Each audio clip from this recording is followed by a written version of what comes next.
Welcome to NFS Traveling World. Today we will go to the greatest Srivijayan Empire.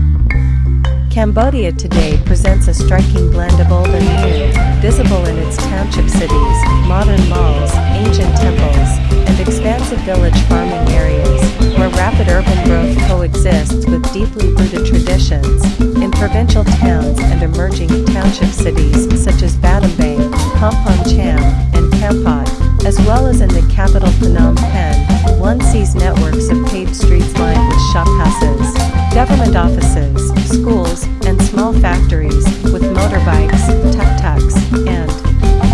street vendors animating the scene, and where local markets still thrive alongside new supermarkets and department stores. Malls like Aeon Mall and Phnom Penh or Siem Reap's Heritage Walk symbolize the country's urban consumer culture, offering international brands, cinemas, food courts, and air-conditioned leisure spaces that contrast with the open-air markets and informal street food stalls just outside their doors, reflecting the aspirations of a rising middle class and the influx of tourists.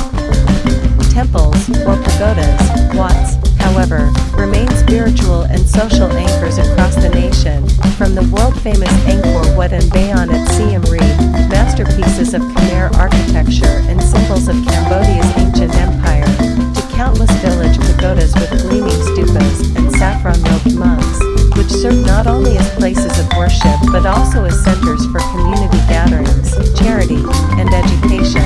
These sacred spaces embody centuries of Buddhist devotion blended with older animist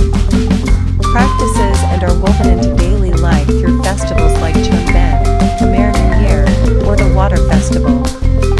Beyond the towns and tourist hubs, village farming areas dominate the Cambodian landscape, particularly along the Mekong River Basin, the Tunnel Sap floodplain, and in provinces like Phra Vang, Kampong Thom, and Takeo, where most families practice wet rice agriculture tied to the monsoon cycle, planting seedlings in small paddies,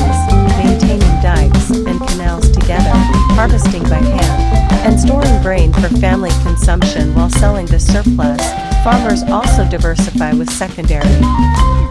crops, vegetables, cassava, maize, raise chickens, ducks, pigs, and cattle, or engage in supplementary activities such as fishing, palm sugar tapping, or weaving mats and baskets. Houses in these villages are typically built on stilts with wooden or bamboo frames and thatched or tin roofs, raised to avoid floods and to create shaded space beneath for storage or animal pens, and the rhythm of life follows the agricultural calendar, with dawn chores, midday fieldwork, evening repairs, and regular visits to the pagoda. Thanks for watching. See you again for next video.